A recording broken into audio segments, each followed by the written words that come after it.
The Second Chance Garden Part 5, The Girl Who Came Back as a Woman.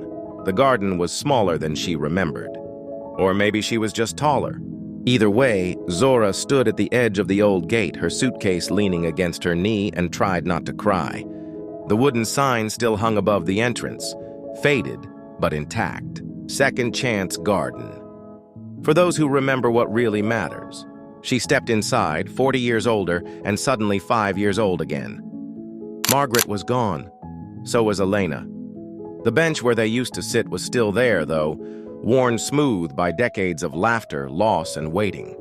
Someone had carved their names into the armrest, E and M. We stayed, so you could bloom. Zora ran her fingers over the letters and sat down slowly, her bones older now, but her heart just as soft. She had left the city at 18, promised herself she'd never come back. Too many ghosts, too many goodbyes. But something pulled her now. After her own divorce, after her mother's funeral, after the silence of living a life that never quite healed the way she'd hoped. She needed to see if anything was still rooted. To her surprise, the garden was thriving. Not Instagram thriving, not cafe thriving, but real thriving. Messy rows of mint, crooked sunflower paths, a compost bin that looked older than some trees. And children, painting stones with their names just like she once had. A woman in overalls approached her. "Visiting?" she asked kindly. "You look like you've been here before." Zora smiled.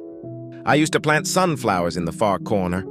Before the apartments, before the third fence, before they paved the south walk." The woman's eyes lit up. "You're that Zora, the quiet girl. Margaret used to tell stories about you." Zora laughed through tears. "I wasn't quiet. I just didn't have anything to say yet."